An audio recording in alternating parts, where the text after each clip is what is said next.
Olá, pessoal. Bem-vindos à nossa aula de linguagem de programação Java, onde nessa aula nós vamos ver alguns detalhes, uma forma simples de consumirmos algumas APIs disponíveis na internet. Primeiro, vamos ter uma visão geral do que são APIs e serviços REST, já que essa aula é apenas uma aula de introdução, uma aula de visão geral sobre este assunto. Bom, primeiramente, API, que são interfaces de programação, é um conjunto de funções e padrões de programação que vão fornecer acesso para aplicativos ou plataformas. E, atualmente, elas estão sendo muito utilizadas em ambientes web, através de uma implementação chamada de Web Services. E, neste caso, vamos trabalhar com Web Services do tipo REST. Bom, estes serviços ou Web Services REST são serviços que vão fornecer APIs de acesso para serviços e operações na web, utilizando-se do protocolo HTTP, e dentro deste protocolo HTTP nós vamos utilizar os verbos, cabeçalhos, códigos de resposta e etc. E através dos serviços REST, destes métodos, dessas funções, nós vamos obter como retorno diferentes tipos e formatos de dados, sendo que os mais comuns são o JSON e o XML. Para nós implementarmos a nossa classe de exemplo de consumo de um Web Service do tipo REST, nós vamos utilizar a API HTTP Client da Apache. Essa é uma API gratuita, open source, e ela nos permite fazer requisições HTTP para diferentes serviços web, ou até mesmo páginas da internet, e no nosso caso nós vamos utilizá-la para fazer requisições a um Web Service REST, a uma API REST. Nós podemos baixar acessando a página de downloads dessa API, dessa biblioteca HTTP Client, ou HTTP Components, nessa nova versão, a versão 4.5.3. Então, nós podemos baixar aqui a versão dela zipada. Depois que nós descompactamos essa API, ou essa biblioteca, nós temos aqui, então, alguns diretórios muito importantes.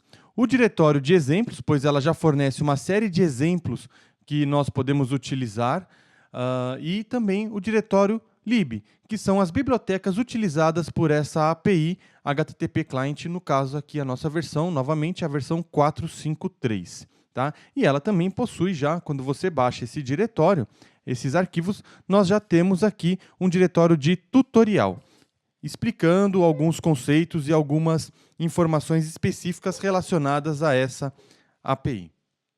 Então, vamos abrir o nosso NetBeans e criar, então, um projeto Java, no nosso caso aqui um projeto Java Application, e vamos dar o nome a esse projeto de consumidor. Vamos dar o nome aqui de consumidor API a esse nosso projeto. Tendo criado aqui o nosso projeto, nós precisamos adicionar a biblioteca HTTP Client e as suas dependências ao nosso projeto como uma dependência. Para isso, nós vamos copiar todo o diretório lib com as suas bibliotecas para dentro do diretório de nosso projeto, da nossa aplicação. Em seguida, nós vamos, através das propriedades do nosso projeto, lá dentro do NetBeans, nós precisamos adicionar as bibliotecas como dependência ao nosso projeto. Então, acessando ali a parte de propriedades do nosso projeto no NetBeans, nós selecionamos ali a opção bibliotecas ou libraries, navegamos até o diretório onde nós copiamos as bibliotecas, nós selecionamos todas as bibliotecas, então elas são adicionadas ao nosso projeto. Como exemplo dessa nossa aula, nós vamos consumir a API disponibilizada pela SP-Trans, que é a API Olho Vivo, que é um sistema de monitoramento do transporte público dos ônibus da cidade de São Paulo. Nesse caso, é uma API utilizada dentro de um contexto de Smart City, e ela disponibiliza diversas informações relacionadas ao transporte público, aos ônibus da cidade de São Paulo. Ou seja, existe um chip que fica a cada tempo em tempo, disponibilizando informações como posição dos ônibus, posição XY dos ônibus, a posição capturada através de um GPS, informações da linha e diversas outras informações disponibilizadas ali pela SP Trans para que nós possamos construir ferramentas, aplicações, sistemas voltadas para o conceito de Smart City. Depois de nós adicionarmos todas as bibliotecas de dependência da HTTP Client e a própria HTTP Client ao nosso projeto, nós vamos criar aqui, primeiramente, uma classe que eu chamei aqui de Consumidor API. Essa classe Consumidor API deve utilizar todos estes importes. É uma classe em que nós vamos executar ou consumir a API do olho vivo da SP Trans de uma forma bem simples, de uma forma básica. Logicamente, essa classe ela pode ser refatorada e implementada de uma forma mais otimizada, já que a nossa proposta aqui é apenas de ter uma visão geral de como nós podemos consumir essas APIs. Bom, vamos então criar a nossa classe consumidor API. Essa classe ela vai possuir, no nosso caso aqui do nosso exemplo, dois atributos estáticos. Esses atributos estáticos, apenas lembrando que são atributos relacionados à classe e não à instância. Ou seja, nós não precisamos instanciar um objeto dessa classe para acessar estes atributos. No nosso caso, nós temos aqui dois atributos estáticos que foram chamados aqui de URL base, ou seja, vai armazenar a URL, o endereço web básico da API olho vivo lá da SP Trans. E também o atributo token, já que essa API ela necessita de um token de autenticação. Então, para nós acessarmos a API olho vivo, nós precisamos primeiramente efetuar um processo ali de autenticação, onde nós passamos um token que é gerado especificamente para cada desenvolvedor cadastrado no site da API olho vivo. Uma particularidade dessa API é que ela necessita dessa autenticação que nós falamos, e para realizar as outras chamadas que nós podemos realizar para consumir outras informações da API, nós precisamos primeiramente ter executado a autenticação, pois essa API ela cria um tipo de sessão do lado do servidor.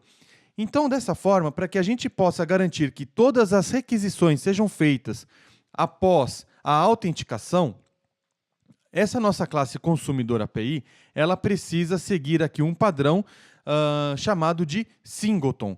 O que é esse padrão singleton? Apenas uma visão geral também, pois em outras aulas nós vamos detalhar esse padrão, mas um padrão singleton, ele garante que vai existir apenas uma única instância dessa classe, no nosso caso, consumidor API. E como que nós, então, implementamos um singleton dentro aqui do nosso contexto?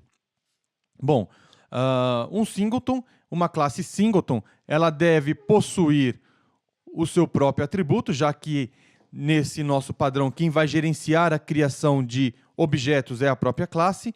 Então, nós precisamos ter aqui um atributo dessa classe, foi chamado aqui no nosso caso de instance, um atributo do tipo estático e também, principalmente, privado, já que é a própria classe que vai gerenciar a criação das instâncias dela. Um outro detalhe de singletons, desse padrão singleton, é que o construtor dessa classe ele deve ser privado. Por que privado? Lembrando que o método construtor é o método que ele é chamado sempre quando há a instanciação ou quando são criadas instâncias de uma classe. Lembra lá quando nós colocamos lá, por exemplo, no nosso exemplo clássico, classe pessoa, variável p igual a new pessoa? Quando nós chamamos, quando nós invocamos esse método através do operador new, o método construtor através do operador new, esse método é um método construtor que vai criar uma instância da nossa classe na memória da JVM. No nosso caso aqui, então, o nosso construtor ele precisa ser privado, já que é a própria classe que vai gerenciar a criação dessas instâncias. E aí vocês estão se perguntando, bom, se o construtor é privado, como que eu vou criar uma instância dessa classe? Para isso, seguindo o nosso padrão, o padrão singleton, nós vamos utilizar de um método também estático, mas agora público.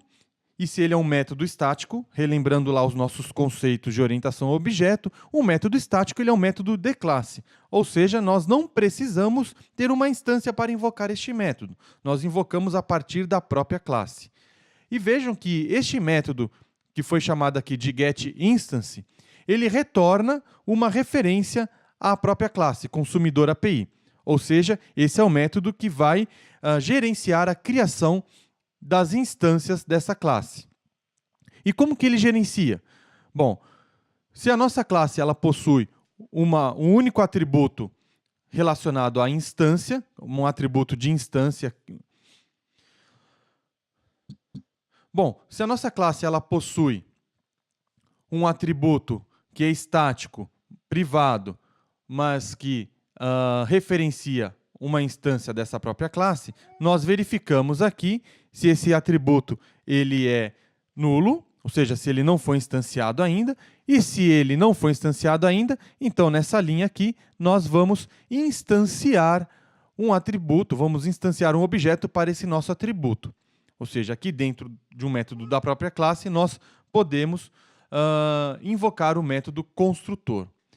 E se o atributo já foi instanciado, então nós apenas retornamos. Dessa forma, nós conseguimos garantir que vai existir apenas uma única instância desta classe. Bom, retomando aqui a construção da nossa classe, que vai consumir a API do olho vivo, e especificamente essa API, ela exige que façamos primeiro uma requisição de autenticação passando o token, como nós já vimos, antes de realizar as demais solicitações. Eu criei aqui um método chamado do login, que vai exatamente fazer essa parte de autenticação. Relembrando que esse é apenas um exemplo, uma exemplificação, nós podemos, com certeza, fazer um belo de um refactory neste projeto para otimizá-lo ainda mais. Bom, então no nosso método do login, é criado aqui um método HTTP POST, esse método da biblioteca HTTP Client, é um método que realiza chamadas POST, ou seja, utilizando o verbo POST do protocolo HTTP.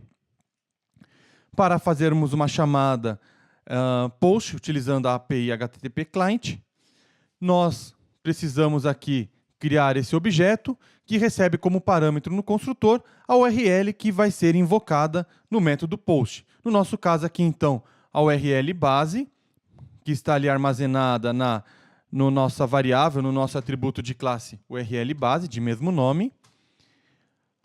Vamos concatenar aqui o parâmetro específico de autenticação, ou seja, vamos colocar aqui, além da URL base, /login, /autenticar e o parâmetro token, que também é recuperado aqui do nosso atributo token. Dessa forma, então, nós criamos um objeto HTTP POST responsável por realizar chamadas POST e exclusivamente aqui no nosso caso, fazer a autenticação.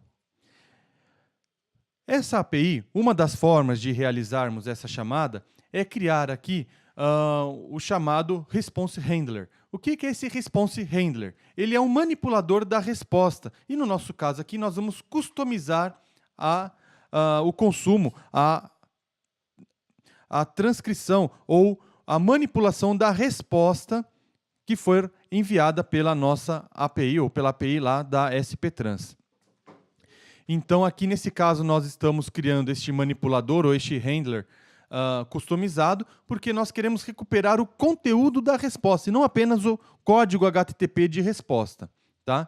Então, nesse caso aqui, criando aqui um response handler, um objeto response handler, que ele vai tratar a resposta. Caso o resultado dessa chamada tenha sido 200 ou 300, né, maior do que 200 e menor do que 300, já que esses códigos de resposta HTTP, de acordo com o padrão, códigos da família 200 e antes da família 300, são códigos de resposta OK, ou seja, que nós recebemos do servidor um código OK, de que o processamento, o web service teve uma resposta OK.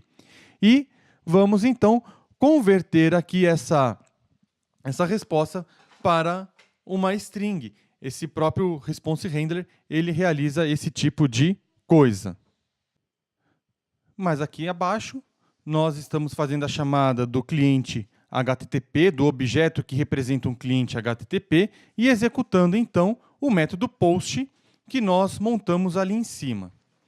Nesse caso, relembrando, ele vai apenas realizar o login dentro da API Olho Vivo, a autenticação na API Olho Vivo. Este outro método, chamado aqui de doRequest, ele recebe uma string path, que é o caminho específico da chamada que nós vamos realizar. É um método que ele vai ser utilizado para realizar outras requisições para a API Olho Vivo. Esse método ele vai receber, então, parte da URL lá da API, relembrando que lá na documentação da API Olho Vivo, nós temos para cada operação um caminho específico para realizar as demais operações lá, para consultar diversos tipos de informação. Então, dessa forma, o método do request ele acaba sendo meio que genérico para cada uma das demais requisições da API. Nesse caso, então, como a maioria das APIs, dos métodos disponibilizados nessa API Olho Vivo, são métodos que vão receber requisições do tipo GET, ou seja, no verbo GET do HTTP, então nós criamos aqui um objeto do tipo HTTP GET, lá da API da Apache. Esse método HTTP, esse objeto HTTP GET, possui um construtor que vai receber como o POST o caminho que ele vai executar na API. Nesse caso aqui, novamente, chamando aqui a URL base, concatenando a URL base da nossa classe consumidor API com o path específico. Da mesma forma, nós utilizamos aqui um handler ou um manipulador customizado para consumir a resposta, identificar aqui e consumir a resposta da API. Entre parênteses, vocês veem que está novamente implementado aqui. Como eu falei, é apenas uma visão geral, é um exemplo de como fazer chamadas para a API. E relembrando que nós podemos e temos grandes opções aqui de customização e de refactoring desse nosso código, desse nosso projeto, já que é apenas um exemplo bem simples. Nesse nosso caso aqui, então, depois que nós fizemos a requisição HTTP nessa linha, no caso, é a requisição do tipo GET.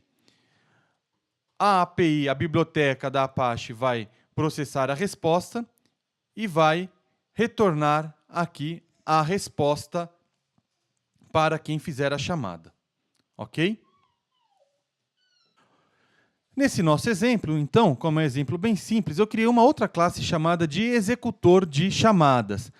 Essa classe executor de chamadas nada mais é do que uma classe com o método main, que vai executar as chamadas necessárias para consumir as APIs do tipo lá. Essa classe nada mais vai fazer do que consumir, do que fazer as requisições lá da API Olho Vivo. Então, aqui, vejam a criação de uma instância. Lembrando que a classe consumidor API é um tipo singleton. Então, aqui, como que nós criamos uma instância de um singleton? Criamos aqui uma variável de referência, uma variável do tipo consumidor API, e ao invés de usarmos o construtor, nós chamamos aquele método getInstance. Lembra que é um método de classe? Então, nós estamos aqui utilizando a classe e invocando o método getInstance, e esse método é quem vai retornar para a gente, quem vai controlar a quantidade de instâncias, a criação de instâncias, e vai devolver uma instância para a gente aqui. Primeiro, nós, então, temos que fazer uma chamada ao método do login e, em seguida, ao método do request, passando, então, aqui o caminho que nós queremos. No nosso caso aqui, vou chamar o método posição, ou o caminho posição, que vai retornar a posição de todos os ônibus da cidade de São Paulo num determinado momento. E dessa forma, então, vamos executar o nosso código. Então veja que aqui a primeira chamada ao login, a API retorna true, que nós conseguimos efetuar o login com sucesso, e em seguida aqui o retorno da chamada da posição dos ônibus da cidade de São Paulo. Nesse caso, foi realizado aqui, foi retornado para a gente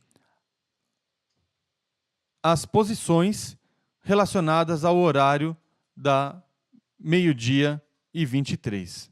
Então, vemos aqui que temos o retorno. No nosso caso aqui, é um JSON que foi retornado com todos os ônibus da cidade de São Paulo e suas posições aqui nessa chamada 12h23.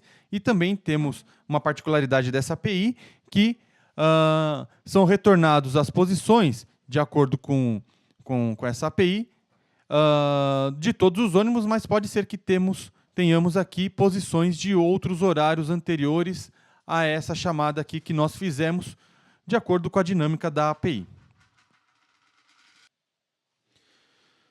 Muito obrigado por assistirem essa nossa aula e fiquem ligados nas próximas aulas.